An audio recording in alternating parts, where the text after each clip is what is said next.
Bonjour à tous et bienvenue dans cette nouvelle vidéo. Aujourd'hui, on se retrouve pour compléter mon carnet de lecture du mois de mars.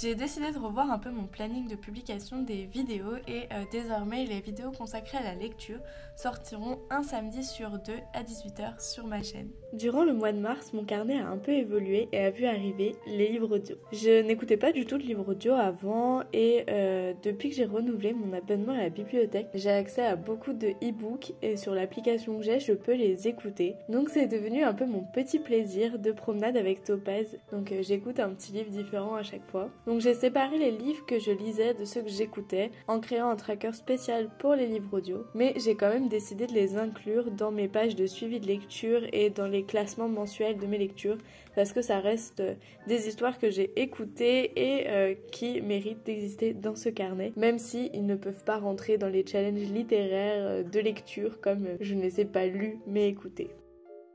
Le mois de mars signe également la fin de mon tracker journalier de pages que je n'arrive plus du tout à tenir. Donc d'habitude je mettais un petit coup de stylo selon le nombre de pages que j'avais lues chaque jour. Mais là comme je jongle entre plusieurs lectures et plusieurs formats, je me mélange facilement les pinceaux. J'avais commencé à faire des notes sur mon téléphone mais j'avais pas mis les dates, donc j'ai calculé, j'ai compté, je me suis totalement perdue. Bref, j'ai préféré arrêter ce tracker.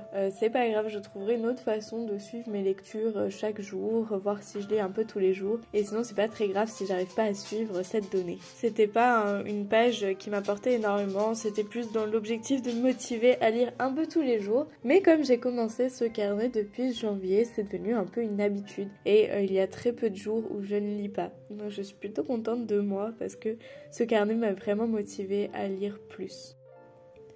Voilà, c'est tout pour les nouveautés de ce mois de mars. Ensuite, on retrouve des pages plus classiques sur chacune de mes lectures et évidemment le classement mensuel. Donc si on fait le bilan de ce mois de mars, j'ai lu 9 livres, dont 2 livres audio, soit un total de 3083 pages. Et si on compte que les pages que j'ai lues et pas celles que j'ai écoutées, c'est 739 pages de plus qu'en février.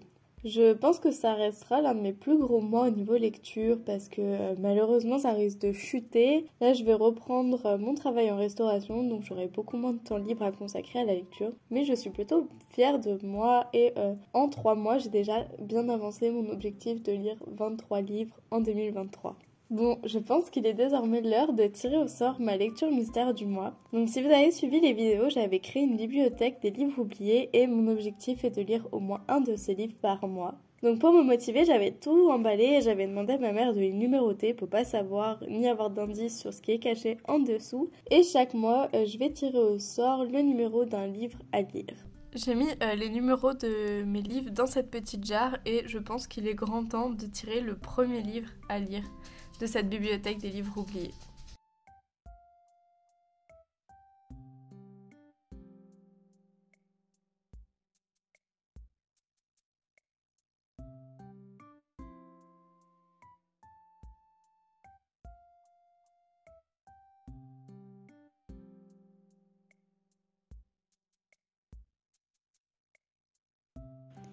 Ce mois-ci, j'ai tiré le numéro 6, donc le tome 2 de The Witcher. J'avais acheté les livres après avoir regardé la saison 1 sur Netflix, mais j'avoue qu'après avoir lu le premier tome, j'ai mis un peu de côté ce livre et j'ai jamais pris le temps de reprendre la lecture de cette saga. Et spoiler alert, c'est la lecture que j'ai placée en pire lecture du mois. Bref, il est temps de passer au classement. Le livre qui remporte le titre de lecture préférée de ce mois-ci, c'est La nuit où les étoiles se sont éteintes de Neil Gaiman et Marie Anino, publié chez Albin Michel. C'est l'histoire de Finn qui, depuis que sa mère est en prison, se sent incapable de remonter la pente et sombre de plus en plus. Après une succession d'épreuves, il se retrouve chez son oncle, à fréquenter malgré lui Lusher High, le lycée d'élite de sa ville, et un groupe de 4 amis haut en couleur. Je ne vous en dis pas plus, mais cette lecture m'a rendu addict. Je n'ai pas décroché et je suis passée par les rires et les larmes. J'ai vraiment apprécié l'écriture et les sujets abordés dans ce livre. J'étais ravie d'apprendre qu'il y avait un tome 2, donc évidemment je l'ai placé en haut de ma pile à lire d'avril et j'ai déjà hâte de retrouver tous ces personnages. Bref, c'est un énorme coup de cœur pour moi, cette lecture, que j'ai aussi choisie comme étant mon agréable surprise du mois. Ensuite, on passe à la pire lecture qui, comme je vous l'avais dit, est The Witcher. Pour ceux qui ne connaissent pas, dans The Witcher, on suit les aventures de Geralt de Rive, qui est un sorceleur, donc un mutant qui utilise la magie et ses armes pour tuer des créatures qui se multiplient et perturbent le quotidien des humains. Au cours de ses aventures, il rencontre Yennefer, une magicienne capricieuse au charme vénéneux, et Jasquet, un troubadour qui enchaîne les conquêtes et s'attire toujours des problèmes. Le roman se présente sous forme de petites aventures qui ne se suivent pas forcément au niveau chronologique et qui font part de la quête profonde de Geralt, celle de retrouver son humanité perdue. Le livre est assez sympa, les histoires intéressantes, mais j'ai trouvé certains passages ennuyeux et j'ai eu un peu de mal à le finir. Néanmoins, je trouve que c'est une très bonne lecture et j'irai au bout de la saga parce que j'ai envie d'en savoir un peu plus sur ces personnages. Ma lecture la plus courte de ce mois-ci fut Les Facétieuses de Clémentine Beauvais, publiée aux éditions Sarbacane. C'est un livre très surprenant que j'ai adoré par son style. Dans ce livre, on suit l'autrice qui enchaîne les échecs littéraires et amoureux et qui par hasard tombe sur une curieuse énigme qui pouvait bien être la marraine bonne fée du prince Louis XVII et pourquoi l'a-t-elle abandonnée à une mort si atroce. Ce livre est pile entre réalité et fiction. On suit la création d'un nouveau roman, celui qu'on est en train de lire, et c'est assez étonnant. J'ai vraiment apprécié ce style, même si je ne saurais le définir. J'ai aussi choisi ce livre comme meilleure couverture, ex aequo avec Anatomy Love Story.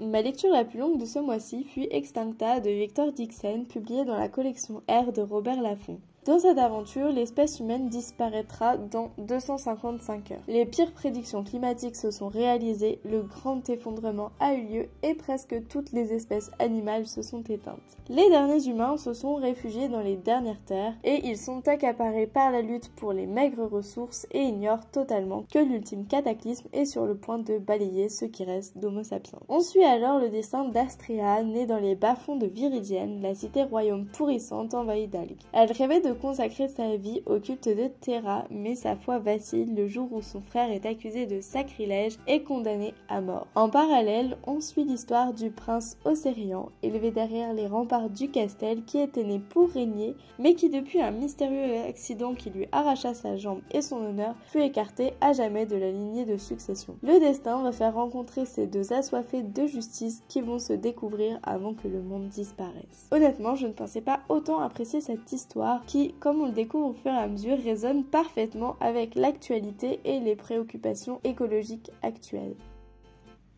Enfin, ma déception de ce mois fut Anatomy Love Story de Dana Schwartz, publiée aux éditions Albin Michel. Nous sommes à Édimbourg en 1817 et Hazel est une jeune aristocrate à l'avenir tout tracé. Elle est promise à son cousin depuis sa naissance et son rôle est de se préparer à devenir une épouse dévouée et soumise. Pourtant, elle rejette cette fatalité. Passionnée de médecine, elle veut devenir chirurgienne. Elle décide donc de braver tous les interdits liés à son sexe et à sa classe sociale pour suivre en secret des cours d'anatomie. C'est alors qu'elle fait la rencontre de Jack, un voleur de cadavres travaillant pour le compte de l'université où elle étudie. À ses côtés, elle se sent plus libre et audacieuse que jamais. Et quand elle découvre que certains grands chirurgiens et membres de l'aristocratie réalisent d'étranges expériences sur les cadavres, elle décide de mener l'enquête. Cette lecture s'annonçait pleine d'aventures et de rebondissements, mais je l'ai trouvée assez prévisible et plutôt longue dans la construction de l'intrigue. Ce n'est qu'à la fin que l'histoire commence à s'accélérer et devient de plus en plus passionnante. Bref, c'était une lecture agréable, je suis contente de m'être motivée pour aller jusqu'au bout, mais j'avoue que je m'attendais à autre chose.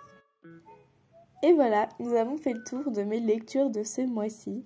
J'espère que vous avez apprécié cette nouvelle vidéo. J'ai hâte de lire dans les commentaires les livres que vous avez lus ce mois-ci et vos recommandations. Et sur ce, je vous dis à très bientôt pour une prochaine vidéo et je vous fais des bisous. Bisous!